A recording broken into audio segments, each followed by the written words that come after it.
We're here tonight to sincerely thank the Bodner family for supporting us in our efforts to help persons who stutter speak from their hearts. The ongoing development and strength of what is now and will forever be known as the Bodner Developmental Stuttering Laboratory is because of the many students and persons who stutter who have over the years provided me with invaluable insight about the ways in which I could improve my research and my treatment efforts. Tonight, you'll have the opportunity to hear from a few of those persons. And I sincerely hope that from listening to their stories, you'll have a better understanding of the impact that stuttering can have on clinicians who have the opportunity to work with persons who stutter, as well as the impact that stuttering can have on the person who stutters life. So far, I've only shared with you the client perspectives, but this also has a significant impact on the student researcher, as well as the clinicians who have the opportunity to work with people who stutter. Now I'm going to introduce to you someone who I hold in the highest regard, Dr. Craig Champlin. He's somebody who has been very understanding and supportive and believed in the stuttering lab from the inception, and he's one of the larger reasons of why we are here today. So now you'll hear from Dr. Champlin.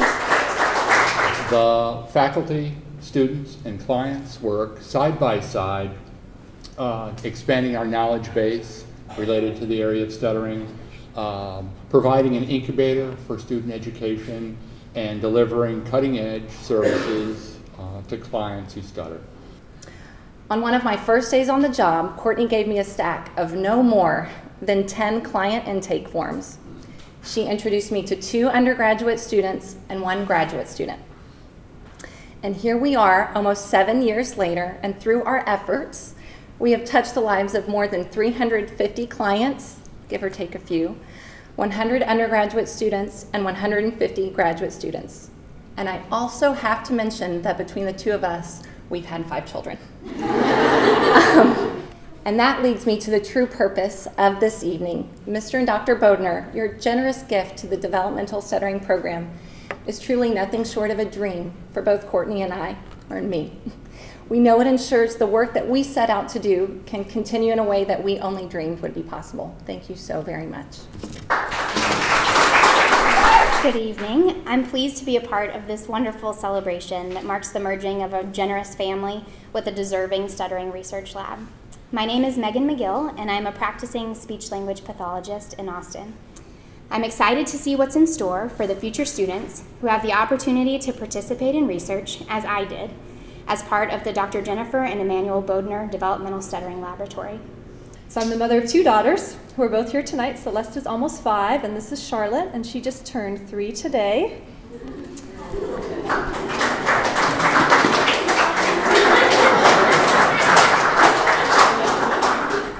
Early intervention and the techniques we learned to support both our children and ourselves has made this a positive experience. I want to thank Dr. Bird for her participation in all of our sessions, and our clinicians, Jenna, Lindsay, Brielle, and Elizabeth, for the clinical care and age-appropriate instruction they provided to Charlotte and our family. Courtney, next time don't put me after the cute kids. Before would be good. For my kids, one of the things that they've learned here, and probably the big thing for me as a parent, is that for them, stuttering carries absolutely no stigma. For them, it's the way I talk. They've learned strategies. They've learned approaches. And as a result, my kids love speaking in public. We finished up here about 2 years ago. And what we experienced during that time was so much in those formative years when she's 3 and 4 years old, we were in total protection mode. She's a confident 9.5-year-old. She's in plays. In fact, when she found out that I was getting to talk today and her name wasn't on the program, she's like, wait, I want to talk. So we are so proud of Caitlin and just the atmosphere that's created here. It's a very safe, encouraging environment. Over last summer, I got an unbelievable opportunity to come here and work with Courtney and her associates. And from the first day I walked in, I could tell that it was unlike anything that I had ever experienced. And it isn't a cliche, you know, when I say that this program is able to change lives, and it does that on a daily basis. What I did and what I did not realize and what I realize now is that you don't beat stuttering, you must persist with stuttering. There will be the highs and the lows and the good days and the bad days. But you always have stuttering in your life, and you will never beat it. You must persist. So I was so fortunate to get in touch with Courtney, and I started working in the clinic. And the way that helped me the most was I realized that stuttering isn't something that you overcome. You overcome the fear of the stutter, the fear of the block. And if you can get over the fear and live without that fear, then you can do anything. Most of all to Mr. and Mrs. Bodner and their amazing contribution that's going to allow this clinic to continue to improve the lives of people with speech language, everyone who's going through speech language issues in their life, and helping people to live without fear. So, thank you very much. What you're hearing tonight is just a small sample of all the lives that have been impacted by this lab. Like Alex, I had the newfound confidence to ask a wonderful lady to marry me, and she said yes. The gracious support of the Bodners, as we all know, now makes all the things that have happened up to this point chapter 1. There's so much more to come. So thank you.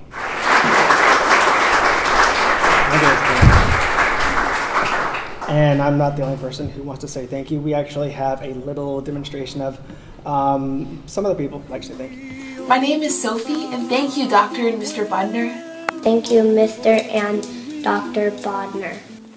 Thank you, Dr. Bodner, for taking care of my Grace and Abby's clinic. Thank you, Mr. and Dr. Bodner. Thank you, Mr. and Dr. Bodner. Thank you, Mr. and Dr. Bodner. Thank you, Mr. and Dr. Bodner. Thank you, Mr. and Dr. Bodner. Thank you.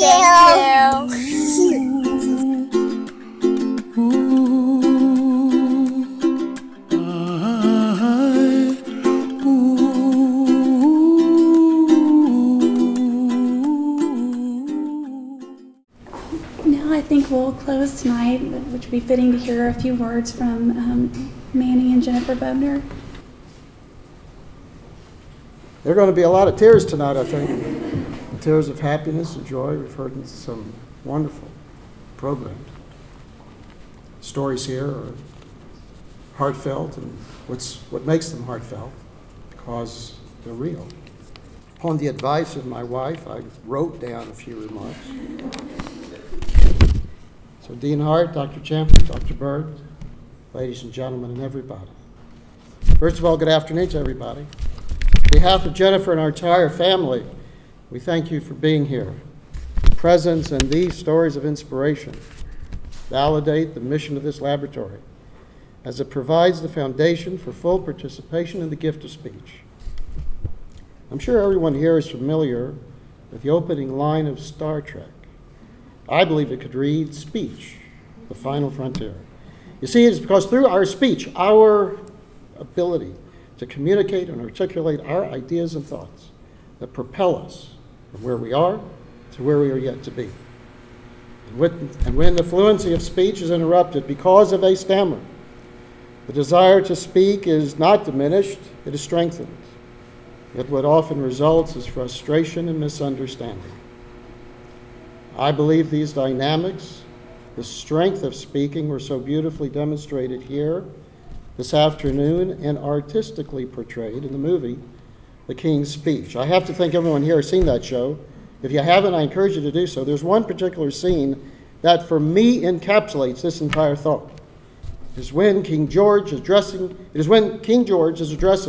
the people of England.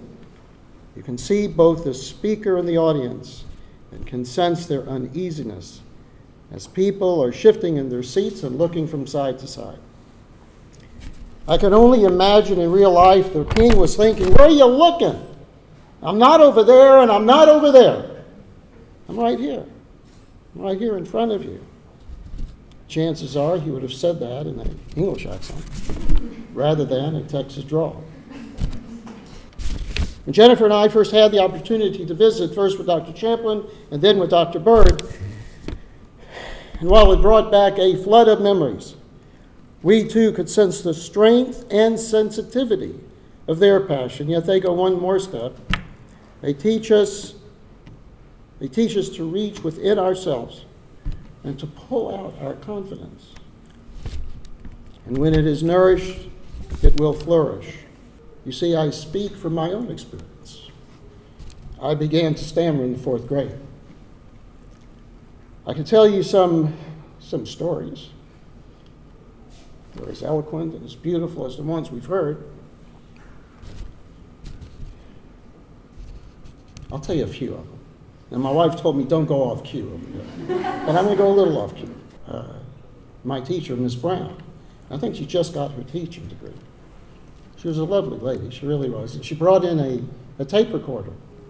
And she had everyone to stand up in front of the class and read a paragraph.